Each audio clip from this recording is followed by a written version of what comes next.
ওসমান হাদিকে আমি শুট করেছি। আমি এখন ভারতে আছি, ভালো আছি। তোমরা বাঙালিরা আমার কিছুই করতে পারবে না। আর শোন হালারা, তোরা যাদের কাছে বিচার চাস কোনো লাভ হবে না, এরা শেখ হাসিনার গোলাম। ভারতে গ্রেপ্তার হয়েছে শহীদ ওসমান হাদির ওপর হামলাকারী ফয়সাল করিম মাসুদ। বর্তমানে সে মহারাষ্ট্রে পুলিশি হেফাজতে রয়েছে, এমন গুঞ্জনে সয়লাভ সোশ্যাল মিডিয়া। বলা হচ্ছে সেখানে সে ভারতীয় সিম কার্ড ব্যবহার করে অত্যন্ত গোপনে আত্মগোপন করেছিল। ওসমান হাদির ওপর গোলা ছোড়ার পর থেকেই সারা বাংলাদেশ ছিল উত্তাল। মানুষের তীব্র ক্ষোভের অনল আছড়ে পড়ছিল ভারতের দিকে, কারণ প্রধান সন্দেহভাজন ফয়সাল সেখানে পালিয়েছিল। কিন্তু কেন এই নৃশংস ঘটনা? গোয়েন্দা তথ্যে বেরিয়ে এসেছে এক হাড় হিম করা চক্রান্তের জাল। হাদিকে পৃথিবী থেকে সরিয়ে দেওয়ার এই মিশনটি ছিল অত্যন্ত সুপরিকল্পিত এবং পেশাদার ঘাতকদের কাজ। এই অপারেশন সফল করতে মাঠে নেমেছিল প্রায় ২০ জনের একটি বিশাল বিচ্ছিন্নতাবাদী গ্রুপ।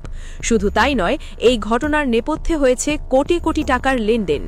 গোয়েন্দারা মনে করছেন এই বিশাল অর্থের যোগানদাতা কারা ছিল তা খুঁজে বের করা গেলে এই ঘটনার পেছনের প্রকৃত কুশীলবদের মুখোশ উন্মোচিত হবে।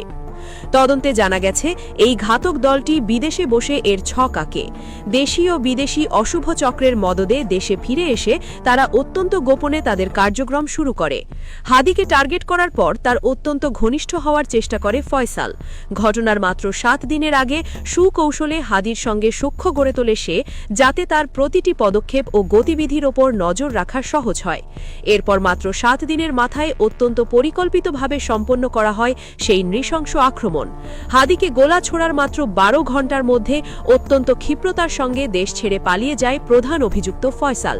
যাওয়ার আগে সে অত্যন্ত চতুরতার সঙ্গে তার ফেলে যাওয়া সকল আলামত গায়েব করে দেয়, যাতে তদন্তকারীরা কোনো সূত্র না পায়। তবে অপরাধী যত চতুরই হোক, শেষ রক্ষা হয়নি। এই কুটচালে সরাসরি সহায়তার অভিযোগে দাউদ খানের স্ত্রী সামিয়া, শালক শিপু এবং বান্ধবী মারিয়াকে গ্রেপ্তার করেছে আইন শৃঙ্খলা রক্ষাকারী বাহিনী। কামরাঙ্গীর চর এলাকা থেকে ফয়সালের বাবা মাকেও জিজ্ঞাসাবাদের জন্য গ্রেপ্তার করা হয়। তাদের দেওয়া চাঞ্চল্যকর তথ্যের ভিত্তিতে তারোবর বিল এলাকা থেকে উদ্ধার করা হয়েছে ২টি আধুনিক আগ্নেয়াস্ত্র। এই ঘটনায় জড়িত থাকার সন্দেহে ঘাতকদের বহনকারী সেই প্রাইভেট কার চালক নুরুজ্জামানকেও আইনের আওতায় আনা হয়েছে। সবচেয়ে চাঞ্চল্যকর তথ্য বেরিয়ে আসে যখন ফয়সালের বোনের বাসায় তল্লাশি চালানো হয়। সেখান থেকে র্যাব উদ্ধার করেছে হাদির প্রাণ নিধনে ব্যবহৃত হাতিয়ার, গোলা এবং ম্যাগাজিন। তবে তদন্তকারী অফিসারদের চোখ কপালে ওঠে যখন তারা সেখান থেকে শত শত কোটি টাকার চেক উদ্ধার করেন। এই বিপুল পরিমাণ অর্থ কেবল একজন ছাত্রনেতার প্রাণ নিধনের জন্য বরাদ্দ ছিল, নাকি এর পেছনে আরও বড় কোনো ধ্বংসাত্মক নাশকতার পরিকল্পনা ছিল, যা দেশ ও জাতির স্থিতিশীলতাকে হুমকির মুখে ফেলত? হাদির প্রাণ নিধনের মাধ্যমে ঘাতক চক্র কি কোনো বৃহত্তর রাজনৈতিক কূটচাল বাস্তবায়ন করতে চেয়েছিল? হাদি ছিলেন জুলাই বিপ্লবের এক অপরাজেয় কণ্ঠস্বর, যার রঞ্জকে রঞ্জিত রাজপথ আজও সাধারণ মানুষের স্মৃতিতে অমলিন। ওসমান হাদির প্রাণ নিধনের এই রহস্যময় জট খুলতে এখন মরিয়া প্রশাসন। ফয়সালকে দেশে ফিরিয়ে আনা সম্ভব হলে হয়তো এই কোটি টাকার মিশন এবং এর পেছনের রাঘব বোয়ালদের আসল পরিচয় সামনে আসবে। সারা দেশের মানুষ এখন ন্যায় বিচারের অপেক্ষায় প্রহর গুনছে।